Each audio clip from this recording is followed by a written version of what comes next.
Magandang araw mga Lods, sa nakaraang episode, talagang nagalit ang lalaking ito. Sinabi pa niya na naiirita na siya. Nagtataka ang lalaking ito kung bakit lahat ng nakikilala niya ay tinatrato siyang parang matanda dahil ayon sa kanya, teenager pa lamang siya. Kaya naman tinanong niya sila kung bakit hindi nila siya pinaniniwalaan. Sa isip ni Joey, mukhang hindi kailanman naghuhugas ng mukha ang lalaking iyon, ni tumingin man lang sa salamin. Napapaisip si Joey kung naliligo ba ang mga bandido sa kabundukan. Sa kabilang banda naman, sinabi ni Jang Ho sa batang iyon na naniniwala lamang siya sa mga bagay na may katuturan. Kaya sinabi niyang tigilan na nito ang pagsasalita ng walang katuturan at ipakilala ang sarili nito. Nababaliw na ako. Wika ng lalaking ito. Pagkatapos ay tumingin siya kay Leader Kang at tinanong kung hindi ba siya tutulungan nito. Tinanong din niya siya kung bakit nakatayo lamang ito roon na parang isang poste. Agad naman, ipinakilala siya ni Leader Kang at sinabing siya si Zhang Yilong, ang pangunahing alagad ng dakilang hari ng mga bandido. Sinabi rin ni Leader Kang sa kanila na maging magalang. Ayon kay Zhang Yilong, wala naman siyang ginawang gradient descent, kaya tinanong niya si Leader Kang kung ano ang ibig nitong sabihin dahil palagi nitong sinasabi na siya ang alagad nito kahit hindi naman. Tinanong din siya ni Zhang Yilong kung maaari na lamang nitong sabihin na binugbog siya ng matandang iyon. Tinanong din niya siya kung hindi ba nito sinabi sa kanya na sabihin muna ang kanyang edad sa kanila. Sa kasalukuyang panahon, sinabi ni Leader Kang na si Zhang Yilong ay walang duda na disipulo ng dakilang hari ng mga bandido dahil tinanggap niya ang Green Blood Treasure. Kasunod nito ay sinabi ni Leader Kang sa kanila na mag-ingat din sila. Ang edad ng munting hari ay tunay na 17. Kita nyo, narinig nyo iyon, tama. Wika pa ni Zhang Yilong. Sa kabilang banda naman, sinabi ni Soso na napaka-cute ni Zhang Yilong. At dahil dito, nagulantang si Joey at nagtataka siya kung ano ba ang problema sa panlasa ni Soso. Wow, grabe, napaka-ignoranteng bandido, sambit naman ni Jae Gal-woon, at dagdag pa niya, sinimulan ni Zhang Yilong ang lahat sa pakikipag-away at pagharang sa kanila, at ngayon ay ganoon ang sinasabi niya. Kaya tinanong niya ito kung banibiro niya ba sila. Tinanong din siya ni Jae Gal-woon kung alam ba nito kung magkano ang gastos para gumawa ng isang sailstone. Nilinaw din niya kung sinasabi ba nitong siya ang disipulo ng dakilang hari. Agad namang sumagot si Zhang Yilong sa kanya na sinabi niyang hindi siya. Samantala, sinabi ni Jae Gal-woon sa kanya na sabihin na lamang kung bakit niya ginawa ang katawa-tawang bagay na iyon. Dagdag pa ni Jae Gal-woon, sigurado siyang may mapanakit na layunin ang mga kilos ni Zhang Yilong. Tinanong din niya siya kung sinusubukan lang ba nitong guluhin ang kanilang mga tropa. Ngunit biglang sumabat si Leader Kang at pagkatapos ay tinanong niya si Jae Gal-woon kung hindi ba niya alam kung gaano kaangal ang magkaroon ng alitan sa ilang natatanging mga kabataan ng mga faction ng politika sa hangganang bundok na iyon. Kaagad, sumagot si Jae Gal-woon na hindi. Kasunod nito, tinanong niya siya kung akala ba nito na hindi malalaman ng kanilang mga pamilya na ginawa niya iyon. Tinanong din sila ni Jae Gal-woon kung tama ba siya na may sangay sa Hanam na 20 ri lamang ang layo mula roon. Bilang resulta, natameme sina Leader Kang at Zhang Yilong sa sandaling iyon. Dagdag kaalaman mga Lods, ang ri ay isang tradisyonal na unit ng distansya na ginagamit sa Silangang Asya, ito ay humigit kumulang 373 metro. Gayunpaman, sinabi ni Leader Kang sa kanila na sinusunod lamang nila ang mga utos ng kanilang dakilang hari, at wala nang ibang dahilan. At namang nagtanong si Jae Gal-woon kay Leader Kang kung anong uri ng utos. Ayon kay Leader Kang, ang utos ay eskortahan ang munting hari. Iyon ang kanilang misyon. Gayunpaman, tinanong sila ni Zhang Yilong kung may mali bang ginawa si Leader Kang dahil ayon pa sa kanya, sinundan lamang nila siya pababa ng bundok at pagkatapos ay bigla silang sumulpot. Samantala, sinabi ni Jae Gal-woon kay Zhang Yilong na kailangan niya itong kausapin. Ang disipulo ng dakilang hari ng mga bandido. Subalit sinabi ulit ni Zhang Yilong na hindi siya disipulo, at siya si Zhang Yilong. Bilang resulta, natahimik na lamang sina Jae Gal-woon at Leader Kang sa sandaling iyon. Sa pagkakataong ito, sinabi ni Jae Gal-woon kay Zhang Yilong na gaano man siya ka-immature, tinanong niya siya kung tama ba siya na si Zhang Yilong ang responsable sa pagtataas ng watawat at pananakot sa kanila. Dagdag pa ni Jae Gal-woon, kung medyo nahuli lamang iyon, ang mga tao sa magkabilang panig ay maaaring nasugatan o napatay na. Pagkatapos ay tinanong niya si Zhang Yilong kung akala ba nito ay biro iyon. Ngunit sinabi lamang ni Zhang Yilong sa kanya na magkaroon sila ng maayos na pag-uusap.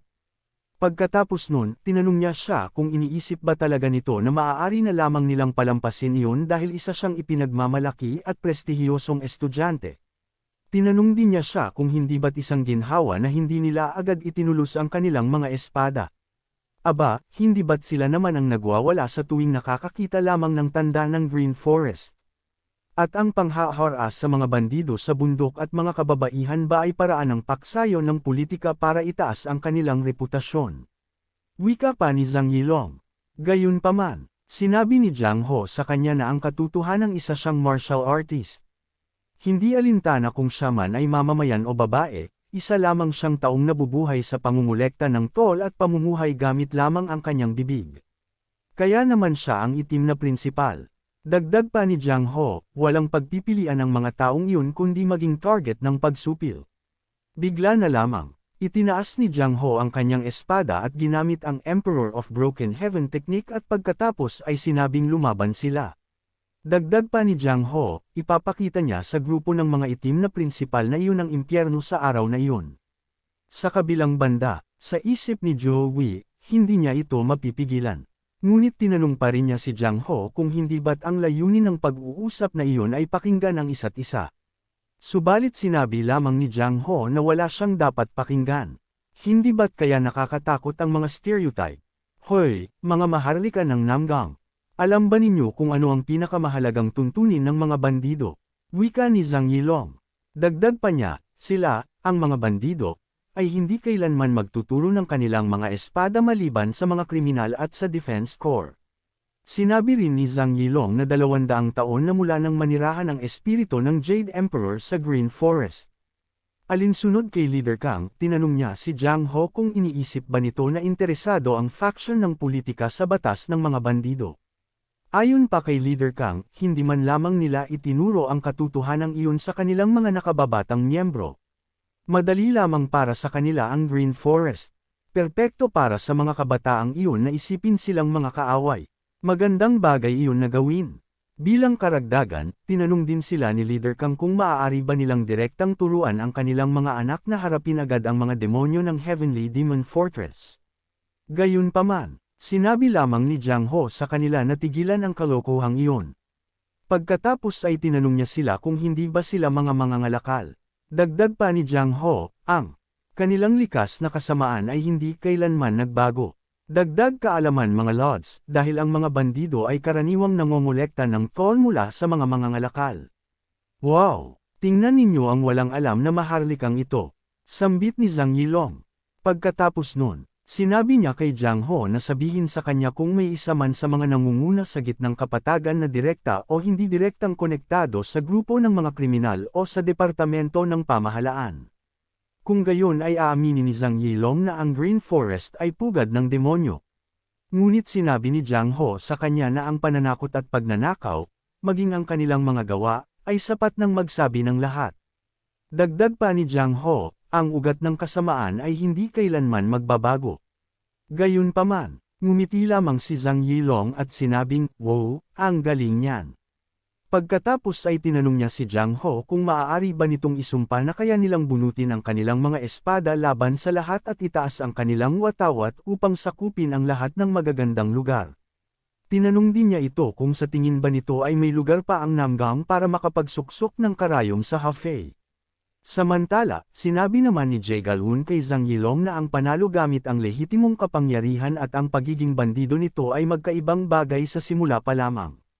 Pagkatapos ay tinanong niya ito kung masama ba talaga ang manakot at magnakaw. Tinanong din ni Jie Galun kung sino ba ang unang sasakop sa isang inn kung ang isang mayamang mangangalakal ay magbubukas ng napakalaking inn sa Hefei. Sa pag-akit pa lamang ng mga customer, maganda na agad ang negosyo. Dahil doon, natahimik si Jiang Ho sa puntong iyon. Kasunod nito, sinabi ni Zhang Yilong na ipagpapalagay nilang iba ang kanilang paraan kaysa sa mga laging gumagamit ng mga panlilinlang. Ngunit, palihim nilang ipinapakita ang kanilang kapangyarihan at pinipilit ang mga tao na sumandal sa kanila kung ayaw nilang mapasakamay nila. Ibig sabihin ay sinusuportahan nila ang kalabang-in o hinihiling sa pamahalaan na gipitin ito. Kaya tinanong sila ni Zhang Yilong kung hindi ba't iyon lang ang mayroon sila. At kung hindi ba't iyon din ang kahangahangang bagay tungkol sa iba pang iyon sa mga sibilyan. Ayon sa kanilang logika, dapat ay sinuportahan na lamang nila ang negosyo nito at binitawan ang kanilang tunggalian. Kaya napatanong siya kung bakit maging parasito sa mga sibilyan. Bilang resulta, natigilan si Jiang Ho at tila naguluhan siya sa mga pinagsasasabi ni Zhang Yilong. Kaya tinanong niya siya kung anong parasito ba iyon. Subalit, galit na galit si Zhang Yilong habang sinasabing, sinabi ko ang sinabi ko. Hindi ba't sinabi ninyong mga kriminal kami? Sinabi ninyong pinapakialaman lamang namin ang grupong Gang Ho at ang mga mangangalakal na konektado sa kanila. Kayo rin, para sa kapakanan ng tubo o kita. Hindi, tatawagan ba ninyo iyong karangalan? Hindi ba't sanay kayong makipagdigma sa iba? Sa tingin ko, hawak lamang namin ang aming espada at nagnanakaw. Hindi yun gaanong naiiba sa inyo na nakikipaglaban sa isa't isa para sa kita. Wala akong pakialam sa siyam na faction.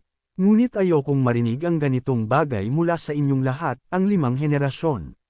Samantala, sa isip ni Joey, karaniwan, ang malaking taong tulad nyon ay may mapurol na utak.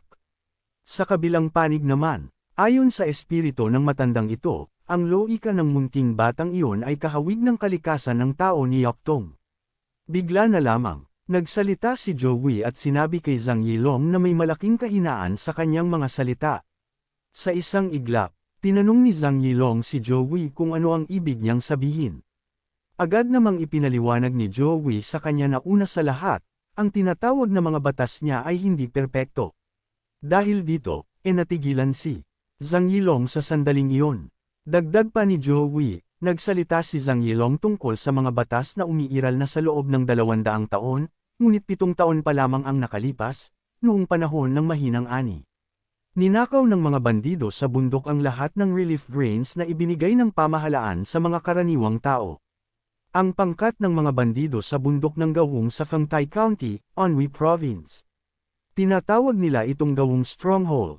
Noong panahong iyon, pinatay at binugbog ng mga bandidong iyon ang mga karaniwang taong mahigpit na kumakapit sa relief grains nang walang anumang pagsisisi. Ayon pa kay Joey, ang kanyang ama ay isa rin sa mga biktima.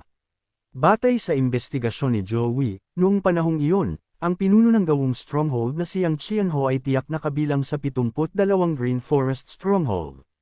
Pagkatapos nun, tinanong ni Joey si Zhang Yilong kung masasabi pa rin ba niya na ang batas ng Green Forest ay maaaring mamahala sa lahat ng stronghold. Kapag ang isang bagay na ganoon ay karaniwang nangyayari sa loob lamang ng isang lalawigan. Tinanong siya ni Joey kung ano sa tingin niya ang makikita niya kung susuriin niya ang buong Central Plains. Dagdag pa ni Joey, kung ang pinakamahalagang batas ng isang grupo ay ganoon nakapabaya, tinanong niya siya kung paano matatawag ni Zhang Yilong ang mga iyon na batas. Kahit sa mismong sandaling iyon, ang pangalan ng mga Green Forest Bandits ay malamang na ginagamit ng iba upang nakawan ang mga mahihina. Kaya, ang loika ni Zhang Yilong na pareho lamang tayong uri ng tao ay hindi wasto. Sinabi ni Zhang Yilong na hindi naalala ng mga Orthodox faction ang kanyang mga binagong batas. Kaya sinabi ni Joey sa kanya na, siyempre, gagawin nila iyon dahil bakit nila bibigyang pansin ang mga taong hindi nagbabago ng kanilang mga lumang gawi. Sandali, iyon ay dahil napakalaki ng Green Forest. Wika naman ni Zhang Yilong. Gayunpaman, sinabi ni Joey sa kanya na pangalawa, magkaiba ang paraan ng pagkamit ng kita. Oo, maaaring magmukha itong magkatulad. Gagamitin ng mga Orthodox faction ang kanilang puwersa upang makakuha ng kapangyarihan at sakupin ang mga negosyo na maaaring hindi gaanong naiiba sa mga bandidong sumasalakay na may mga espada. Samantala, tinanong sila ni Joey kung taglay ba nila ang kabayanihan ng pag-aalaga sa mga taong napagkaitan ng hustisya o kung tumutulong ba sila sa mga tao tuwing may sakuna. Tinanong din sila ni Joey kung nakita na ba nila kung paano tumingin ang mga karaniwang tao ng Hafei kapag pinag-uusapan nila ang Namgang Clan at kung ang kanilang mga mata ba ay puno ng inggit, takot, at sindik. Ngunit sinabi ni Joey na hindi, at sinabi niyang makikita nila ang paghanga na nagmula sa tulong na kanilang ibinigay at ang malalim na paggalang sa kabayanihan at katarungang kanilang pinanghahawakan. Tinanong din sila ni Joey kung may pumilit ba sa kanila na magkaroon ng ganoong damdamin. Dahil dito, natahimik si Zhang Yilong sa sandaling iyon. Habang si Jiang Ho naman ay napangiti. Subalit sayon kay Joey, sinabi niyang hindi niya sinasabing walang mayayabang na mga gago sa loob ng angkan ng Namgang. Mayroon ding mga taong ginagamit ang kanilang lakas para sa sariling kasakiman at kawalan ng katarungan. Ngunit sinabi ni Joey na matagal na nilang binantayan ang mga nangangailangan ng tulong. Nilampasan nila ang mga sakuna kasama ng mga mahihirap na karaniwang tao at ibinahagi ang kanilang mga saya at kalungkutan, at iyon ang wala sa inyo. Kabayanihan at katarungan. Gayunpaman, sa isip ni Joey, matapos harangan ang isang lambak at gamitin ang kanilang mga espada upang maningil ng bayad sa pagdaan, napaisip si Joey kung anong uri ng walang kwentang pilosopiya ang gusto nila. Dagdag pa ni Joey, dapat ay patayin na lamang niya silang lahat. Subalit ang nakakagulat, tinanong ni Zhang Yilong si Leader Kang kung nauunawaan na ba niya ngayon kung bakit sinikap niyang iwasan sila at kausapin sila. Dagdag pa ni Zhang Yilong, talagang ayaw niyang maging bandido sa bundok. Habang inihahagis ni Zhang Yilong ang kanyang kapa, sinabi niyang hindi niya maintindihan kung bakit napakahalaga ng kapang iyon dahil ayon sa kanya, isinuot lamang niya iyon dahil ibinigay iyon ng matandang iyon sa kanya at mukhang matibay ito. Pagkatapos nun, inutusan ni Zhang Yilong si Leader Kang na puntahan at sabihin sa matanda na aalis na siya sa stronghold. Kaya naman si Leader Kang, kasama ang kanyang mga tauhan, ay pawang natigilan sa sinabi ng kanilang munting hari. Kasunod nito, tinanong ni Zhang Yilong ang kupunan ni Joey kung ano ang kailangan niyang gawin upang makasali sa angkan ng Namgang bilang isang martial artist. Samantala, sa isip ni Joey, napakabilis magbago ang ugali ng matsyong baboy na iyon. Sa kabilang panig naman, hindi makapaniwala si Leader Kang na inihagis ni Zhang Yilong ang Green Blood Cloak, na isa sa tatlong kayamanan ng Green Forest, sa sahig na parang lumang sapatos lamang. Dagdag pa ni Leader Kang, ang munting hari na namuno sa 10,000 Green Forest Bandits ay gustong talikuran ng Green Forest at sumali sa angkan ng Namgang. Ayon naman kay Jiang Ho, iyon ang pinaka-nakakatawang kalokohang narinig niya tungkol sa isang bandidong sasali sa Namgang clan. Agad namang sumagot si Zhang Yilong at sinabing, nakita mo iyon, hindi ba? Kakaalis ko lang bilang bandido. Bukod pa rito, sa isip ni Joey, sa mga kalamnan at laki niyang iyon, halatang-halata na bandido si Zhang Yilong. Ayon kay Jiang Ho, kung wala nang ibang pakay doon, ay sinabi niya sa kanya na maghihiwalay na sila ng landas. Ngunit patuloy pa ring iginiit ni Zhang Yilong na gusto niyang sumali sa Namgang clan. Ako, si Zhang Yilong, ay nais na opisyal na ipahayag ang aking pagnanais na sumali sa inyong angkan bilang isang martial artist ng Jianghu. Wika pa ni Zhang Yilong. Subalit sinabi ni Jiang Ho kay Zhang Yilong na ang Green Forest ay bahagi ng unorthodox faction. At ang kanyang angkan ay walang lugar para sa isang taong unorthodox. Ngunit sinabi ni Zhang Yilong sa kanya na umalis na siya sa stronghold. Kaya sinabi ni Jiang Ho sa kanya na ang relasyon sa pagitan ng guro at disipulo ay hindi madaling mapuputol. Dagdag pa ni Jiang Ho, hindi iyon isang bagay na maaari na lamang niyang putulin dahil gusto niya. Bilang resulta, napamura si Zhang Yilong habang tinatanong si Jiang Ho kung hindi ba gusto ng mga orthodox faction ang mga formalidad at mga katwiran. Dagdag pa ni Zhang Yilong, hindi pa nga niya kailanman isinagawa ang ritual ng siyam na pagyuko noon. Gayunpaman, sinabi ni Jiang Ho sa kanya na pag-iisipan niya ito kung magdadala si Zhang Yilong ng isang liham na may tatak ng hari ng Green Forest na magpapatunay na umalis na siya sa stronghold. O kaya naman, maaaring piliin ni Zhang Yilong na kumuha ng liham ng rekomendasyon mula sa isang taong kabilang sa direktang linya ng angkan ng Namgang. Bigla na lamang, sinabi ni So na susulat siya ng liham ng rekomendasyon para kay Zhang Yilong. Kaagad, galit na tinanong ni Jiang Ho si So kung ano ang ginagawa nito. Hanggang dito muna sa ngayon. Maraming salamat sa panunood. Sana ay nag-enjoy kayo. Kung nais mong magkaroon ng isa pang bahagi ng recap na ito, huwag kalimutan i-like ang videong ito at huwag ding kalimutan na magkomento, mag-share, at mag-subscribe sa aking channel para sa marami pang content tulad nito. Hanggang sa susunod.